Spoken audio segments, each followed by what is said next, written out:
Welcome to the Old Time Radio Westerns. I'm your host, Andrew Rhynes, and I'm excited to bring you another episode absolutely free.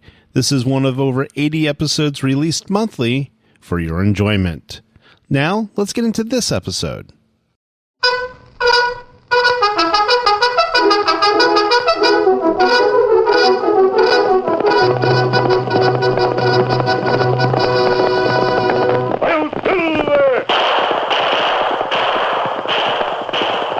Horse with the speed of light, a cloud of dust, and a hearty hi-yo silver, the Lone Ranger.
His faithful Indian companion Tonto, the daring and resourceful masked rider of the plains, led the fight for law and order in the early western United States.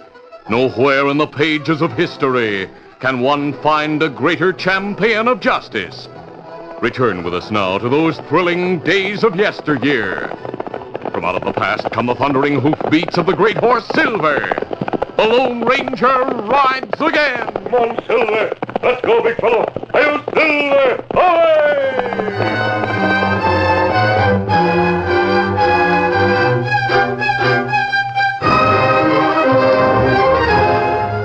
Pete Stanton, owner of the Red Dog Cafe in the town of Rondo, rode at dawn to a cabin in the Wild Hills, 8 miles to the east of the town.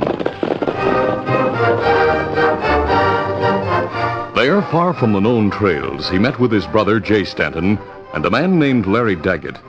They had been waiting for him since the previous night. Pete Stanton, inside the shack, looked at the men. Are you fellas ready to set out for Lebanon?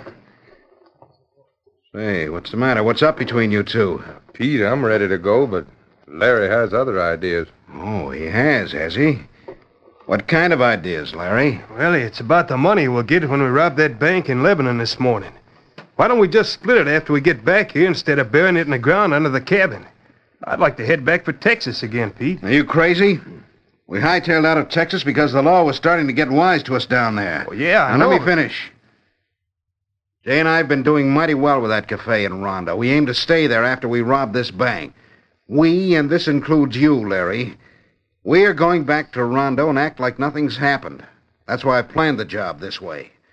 We bury the loot here for maybe a month and go about our business in Rondo like we always do. That way no one will get suspicious. But we're going to Lebanon now.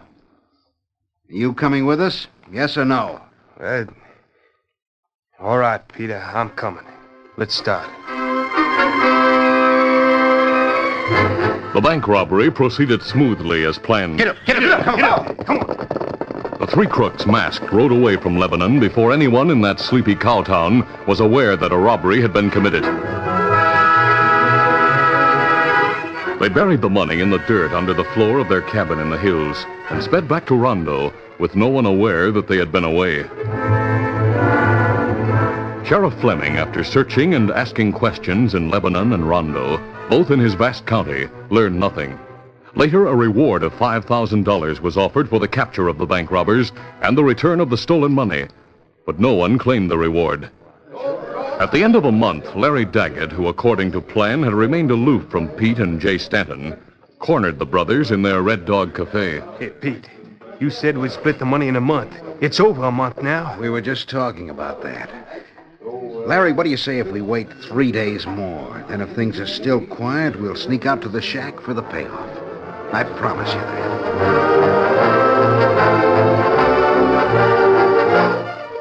2 nights later, the Lone Ranger and Tonto camped in the hills outside Lebanon. The following morning, Tonto rode into the town to learn, if possible, what progress the sheriff had made in tracking down the bank robbers. Tonto returned that afternoon and reported everything he had heard.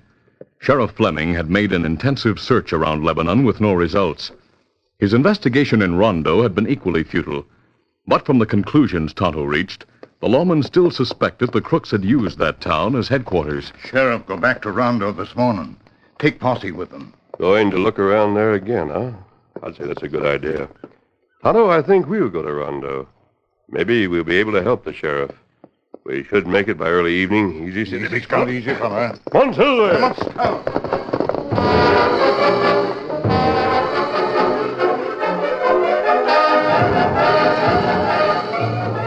At that moment, in the mountains 8 miles east of Rondo, prospector Will Gorman prepared to call it a day. His search for gold had been fruitless as usual. As he packed his digging tools, he talked to his mule, Sadie Boy, as if the animal were human. It's no use, Sadie Boy. We're wasting our time. Go ahead and laugh, but it's no laughing matter. No laughing matter at all. I hate to go back to my cabin. I hate to look into the eyes of my wife and see the sickness and fear that's in them. She needs a good doctor, Sadie Boy, more than anything in the world. Poor Ann. I can't even afford to give her or Denny the right kind of food. When I do find a small nugget or a few grains of gold, I use most of it to drown my sorrows down at the Red Dog Cafe. No wonder I hate to go back and face them tonight, and every night. But, come on, let's start moving, Sadie Boy.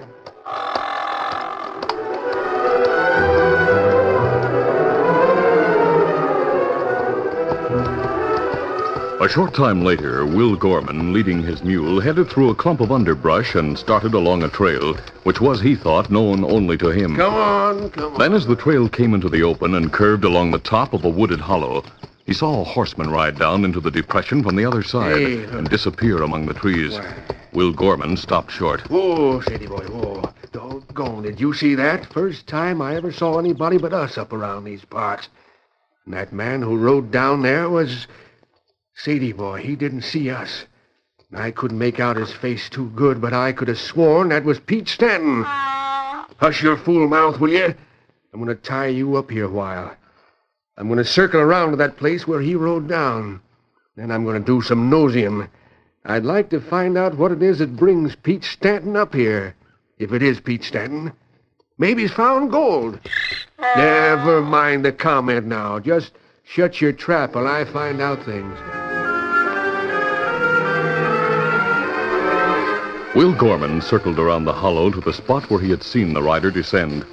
Walking cautiously down through the brush, he came to a spot he had never known existed. An open area with a shack in the center of it. There were 3 horses in front of the place. Doggone. I'm going to sneak down to that window and find out what's going on in there. Doggone.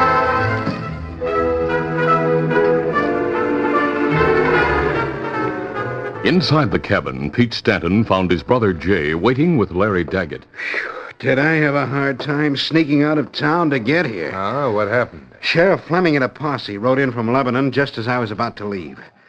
I had to ride out of town in the other direction, circle around this way and... Pete, I'm not interested in that part. All I'm interested in is my share of the money we took from the Lebanon bank. Jay and I dug up the bag. It's here on the table. Let's divide it so I can start back for Texas. All right, Larry, I made you a promise, so I'll keep it. I'll do the dividing. Let me have that first stack of bills, Jay. Yeah, here. I'll start with you, Jay. These are hundreds. Ready? All right. 2 for Jay, 2 for me, 1 for Larry. 2 for Jay, 2 for me, 1 for Larry. Hey, stop right there. Let go of my wrist, I'll Larry. let go and you tell me what kind of game you're playing. What's this 2 for Jay, 2 for me, and 1 for Larry stuff? 1 for Larry. What's the idea? The idea, Larry? What it always was. Jay and I get 2 shares of the money, and you get 1. After all, Larry, you only acted as lookout. Pete and I took the chances. We did the work. Oh, you dirty double-crossing coyotes. Larry, I'm going to kill you, Pete. I'm going to kill both of you. Larry, let go of his throat. If you don't, You what? my throat. I'm going to kill both of you, I said right now. Larry, don't shoot. I'm going to get you right now. I beat him to the draw, Pete. He's dead, Jay. You killed him.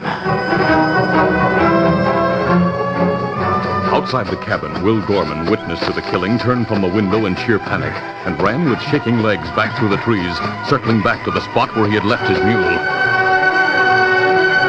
Inside the cabin, Pete and Jay Stanton, both tense, gazed at the body of Larry Daggett. I had to kill him, Pete. He asked for it. He almost choked me to... Jay, did you hear that? Yeah, it came from outside that window. Sounded like somebody running. Well, don't stand there. Let's see. Come on.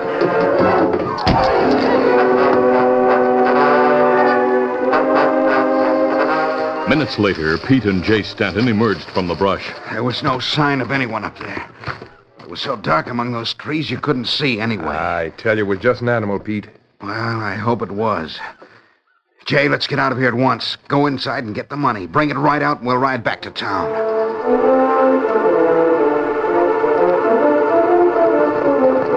An hour later, as they rode to town, the Stanton brothers saw a man riding on the road in front of them. He was on a mule, and he turned off the trail, riding towards a cabin high on an incline. They reined their horses. Ho! Pete, look, that fella came from the same direction we did. He was on the road ahead of us. Can't you tell who that is? That's that old galoot, Will Gorman. You thinking that maybe he was the one we heard outside the cabin? Well, why not? He's always prospecting up around Knob Peak, and that's not too far from where the shack is. You're getting nervous, Jay. That's bad. I'm getting nervous because maybe somebody saw what happened with Larry. Suppose it was Gorman. Do all the supposing you want. I don't think it was. If you do, ride after him, find out. I'm taking this money and getting it back to the cafe. You want to question Gorman? I don't know. He's a harmless fella, but... Pete, I admit it, I am nervous. I don't want to take any chances. I'm riding up to Will Gorman's place. He's almost there now, you see. I'm going to talk to him. Go ahead if it makes you feel better. I'll get back to town and see what the sheriff's been up to. But, Jay, be careful. You'll be making a mistake if you ask questions that aren't necessary. I'll be careful, all right. If he saw us, he'll give himself away. I know how to handle this. I'm going, Pete. See you later. Get up there.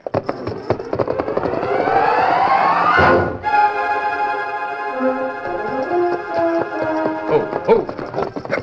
Jay Stanton dismounted away from the cabin where Will Gorman had entered. When he arrived at the door of the house, he stopped to listen to the voices inside.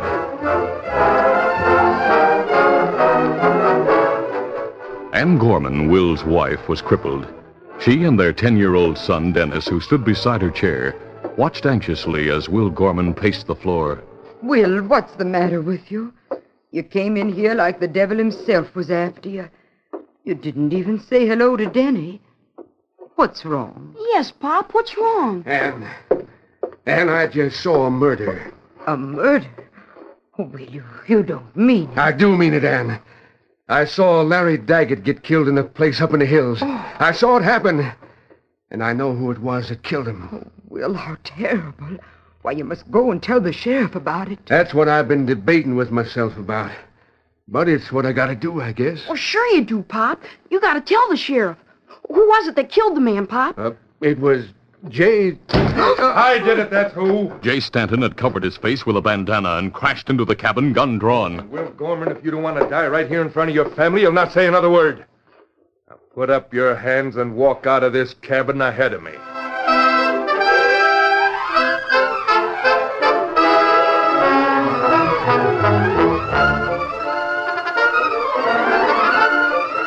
The curtain falls on the first act of our Lone Ranger adventure. Before the next exciting scenes, please permit us to pause for just a few moments.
To continue. Ann Gorman, unable to move from her chair, watched in wild-eyed horror as Jay Stanton, his face covered, pushed her husband toward the door.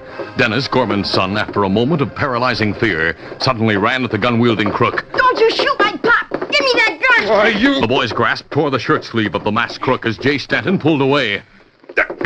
Well, you little catamount, I'll show you. Don't hit him. Don't you hit him. Back. You hit him! You hit my pop! You knocked Will unconscious. Yeah, and while he's out, I'll take care of the boy. Come on. Jay Stanton's tattooed arm tensed under his badly torn shirt sleeve as he pulled Dennis Gorman to the side of the cabin. He removed a rope which hung on the wall and, despite the lad's struggles, managed to coil this around the boy's body. Then, using all his strength, he tied the hands and ankles of Dennis, paying no attention to the mother's frenzied protests. He ended by placing a gag in the boy's mouth. No, you don't! There, that'll hold you, young'un. I didn't want to hurt you, but you made me. So stay there. You horrible beast. To do that, why, you're worse than a... Now, what are you doing? I'm carrying your husband away from here so as we can have a little talk. Oh, no. We're going to my hideout. At the hideout cabin, Jay Stanton placed the prospector's inert form on the floor away from the body of Larry Daggett. Then he used rope once more to bind the man who was still too weak to struggle. A few minutes later, he rode away. Boy, get up.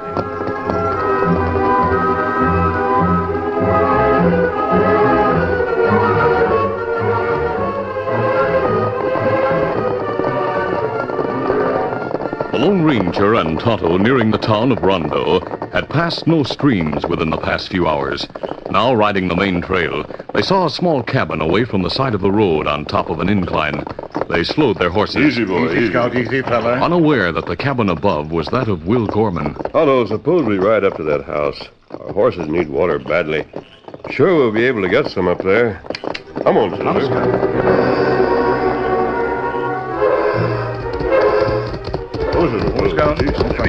As they dismounted near the cabin, they heard a woman scream.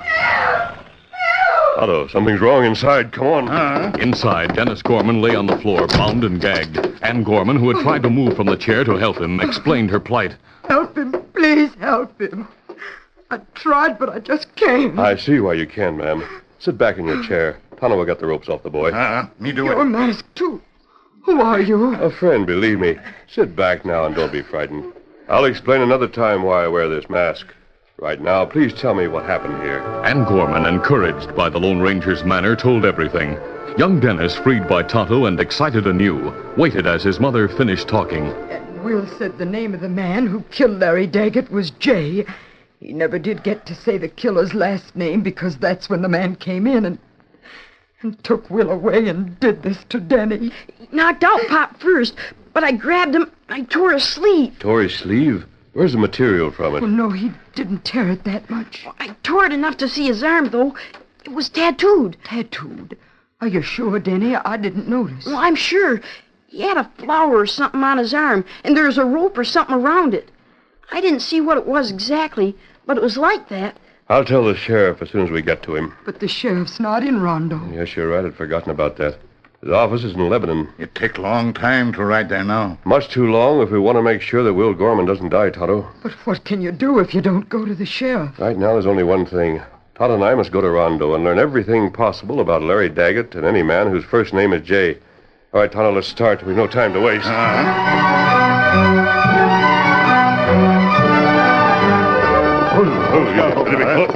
On the outskirts of Rondo, the Lone Ranger stopped, removed his mask, and quickly donned the disguise of a rancher. Tonto, you go to the cafe. Mix in with the men around the place and learn what you can.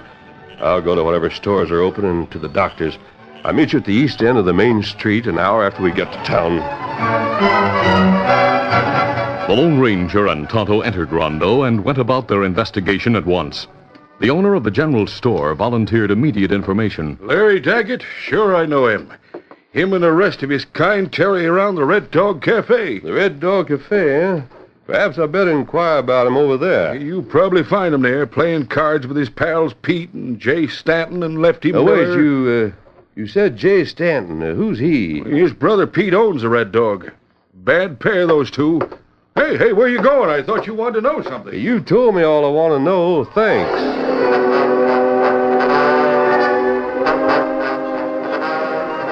Still in disguise, the Lone Ranger went to the Red Dog Cafe. After holding a drink untouched in his hands for a while, he questioned the barkeep. I just arrived in town tonight. I'm looking for Larry Daggett.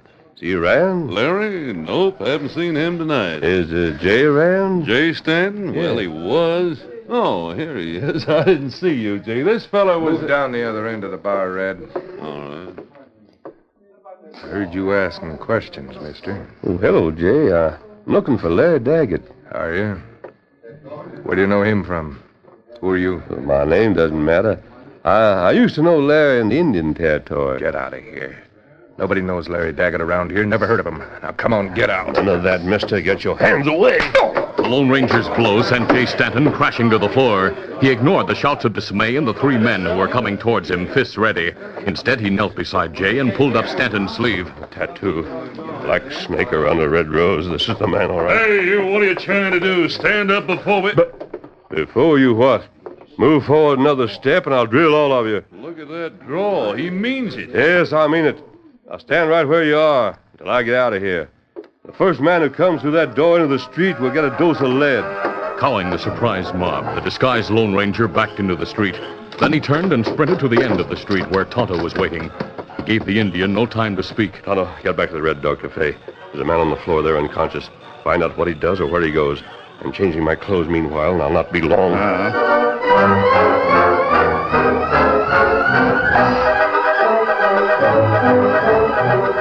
A short time later, the Lone Ranger, wearing his mask once more, found Tonto waiting in the shadows near the Red Dog Cafe. The Indian led him to the rear of the building and pointed to a window there. Man, you want me watch in there. Him talk fast with other man. The man would be his brother, I think. That must be the office. Tonto, I wrote a note after I changed my clothes. Take it into the cafe, addressed to Jay Stanton. Make sure it's delivered to him here. Me take it, Kimasabi. And what you do? I'll be at the window, watching and listening.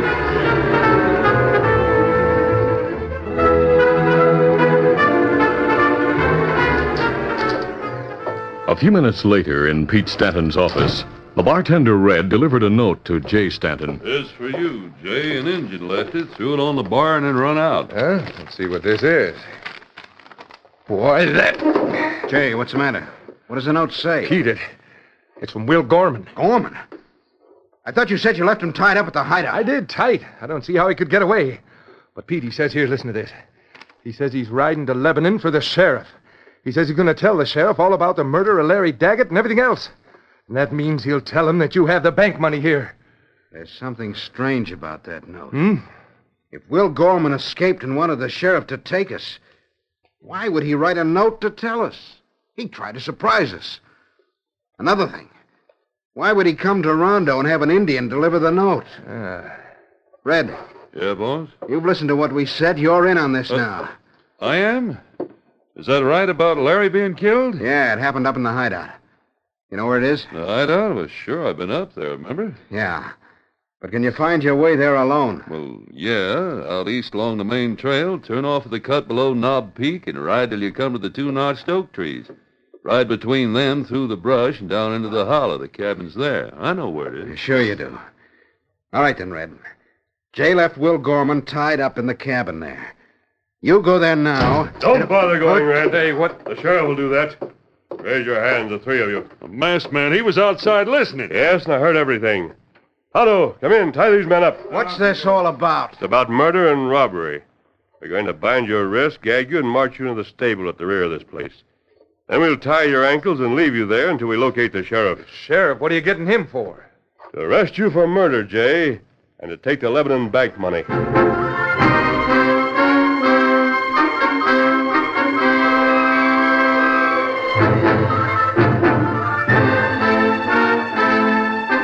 Tonto located the sheriff's camp, led the lawman and his posse to town, where the Lone Ranger told his story and handed over the prisoners.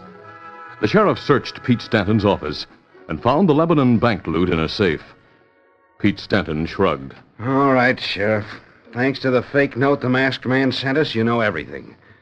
I knew it couldn't be from Gorman, yet I talked. So take us to the jailhouse, huh? Later, Stanton. You and your brother are coming along with us now. We'll need you to lead us to your hideout. The masked man will ride with us, too, and he'll make sure you don't take us on any wild trails. Come on.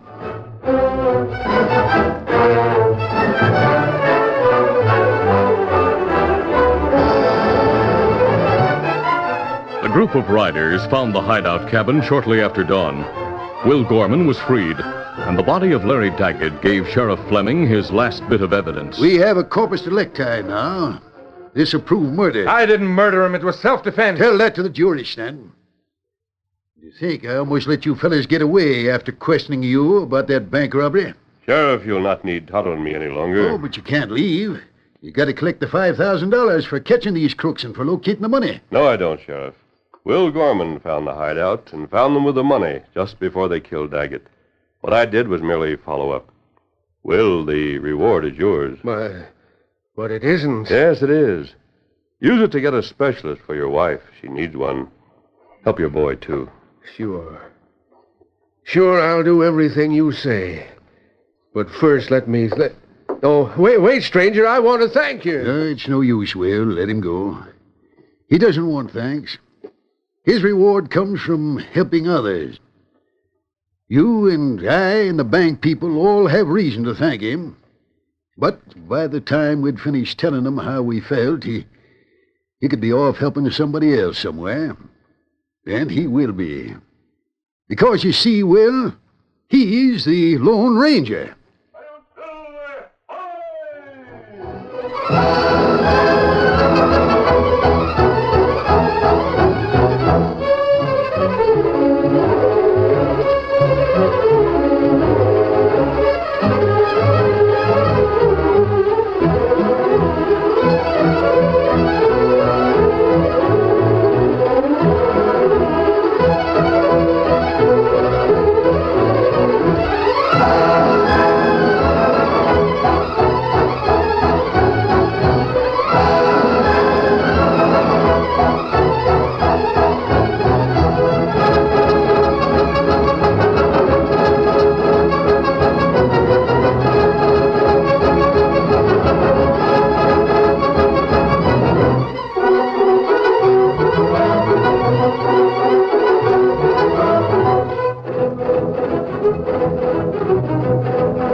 This is a feature of the Lone Ranger Incorporated, created by George W. Trendle, produced by Trendle Campbell Muir Incorporated, directed by Charles D. Livingston, and edited by Fran Striker. The part of the Lone Ranger is played by Brace Beemer.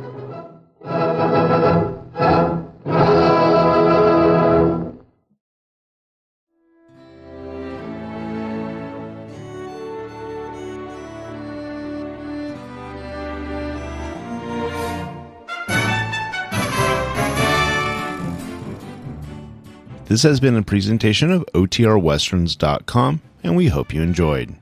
Please take some time to like and rate this episode within your favorite podcast application. Follow us on Facebook by going to OTRWesterns.com/Facebook, and subscribe to our YouTube channel by going to OTRWesterns.com/YouTube. Become one of our ranch hands and unlock some exclusive content. We want to thank our most recent ranch hands, Steve and Ron W., who joined us recently. You too can join by going to OTRWesterns.com/donate. Send us an email, podcast@OTRWesterns.com, and you can call and leave us a voicemail, 707-986-8739. This episode is copyrighted under the attribution non-commercial share-alike copyright. For more information, go to OTRWesterns.com/copyright. Have a great day, and thanks for listening.